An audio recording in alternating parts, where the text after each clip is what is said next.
ہمارے تو اسٹوڈنٹس کو یہ پتہ نہیں ہوتا کہ علم فلکیات کے بانی مسلمان ہیں، کیمسٹری کے موجد مسلمان ہیں، جہاز رانی کے موجد مسلمان ہیں، جغرافیے کے موجد مسلمان ہیں، فزکس، علم المناظر، بصریات، اس کے موجد مسلمان ہیں۔ تین چیزیں جنہوں نے دنیا کو سب سے زیادہ متاثر کیا، کاغذ، قطب نما اور بارود، اس کے موجد مسلمان۔ 15ویں صدی میں پورے یورپ میں کوئی ایسا سائنسدان نہیں تھا، کوئی ایسا آتھر نہیں تھا جو مسلمانوں کا شاگرد نہ ہو یا ان کا ناقل نہ ہو۔ راجر بیکن جسے جدید سائنس کا بانی کہا جاتا ہے، پادری میس ایلبرٹ بزرگ، انفینسو دہم، یہ سب مسلمانوں کے شاگرد تھے یا ان کے ناقل تھے۔ اور دور نہ جائیں، یہ 1.5 صدی قبل جرمنی کا دریا ہے رائن، اس کے ایک کنارے پر جرمنوں کی بستی تھی، دریا کے دوسری جانب فرانسیسی فوج ٹھہری ہوئی تھی۔ ہر سال جب جرمن یہ بستی کی فصل پکتی تو فرانسیسی دریا عبور کر کے آتے اور اسلحے کے زور پر ساری فصل کٹواتے اور واپس چلے جاتے۔ تو جرمنوں نے جب اس پہ غور و خوض کیا تو اس کے بعد انہوں نے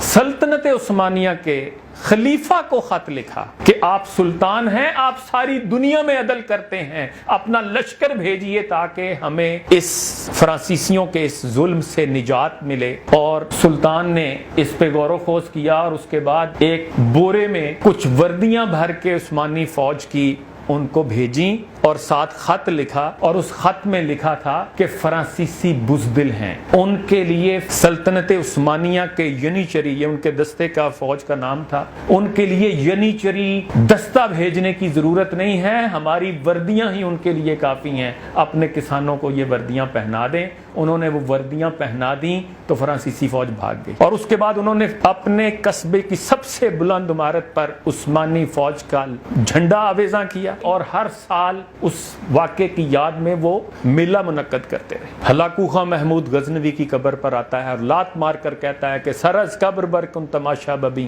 دلیران توراں با ایراں زمیں، اٹھ قبر سے سر نکال اور دیکھ کے توران کا بہادر سپا سالار آج تیری سرزمین پہ قابض ہے۔ تو مورخ لکھتا ہے کہ جب وہ وہاں پڑا ہوا شاہ نامہ فردوسی کا پہلا ورق الٹتا ہے تو جو جواب پڑھنے کو ملا وہ پڑھ کر اس کے ماتھے پر پسینہ آ گیا۔ وہاں یہ درج تھا کہ چوں از خالی شیراں شود مرغزار، کند ربائے لنگ درو شکار، کہ جب مرغزار اور جنگل شیروں سے خالی ہو جاتے ہیں تو لنگڑی لومڑیاں وہاں شکاری بن جاتی ہیں۔ اور اس میں کہتا ہوں عظیم الشان ماضی کی تصویر کشی بھی اقبال نے خوبصورت انداز میں کی کہ تھے ہم ہی ایک تیرے مار کاراؤں میں، خشکیوں میں کبھی لڑتے کبھی دریاؤں میں، دی اذانے کبھی یورپ کے کلیساؤں میں، کبھی افریقہ کے تپتے ہوئے صحراؤں میں، شان آنکھوں میں نہ جچتی تھی جہانداروں کی، کلمہ پڑھتے تھے ہم چھاؤں میں تلواروں کی، ٹل نہ سکتے تھے اگر جنگ میں اڑ جاتے تھے، پاؤں شیروں کے بھی میدان سے اکھڑ جاتے تھے، تجھ سے سرکش ہوا کوئی تو بگڑ جاتے تھے،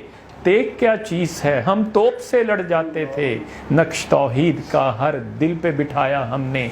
زیر خنجر بھی یہ پیغام سنایا ہم نے، اور دشت و دشت دریا بھی نہ چھوڑے ہم نے،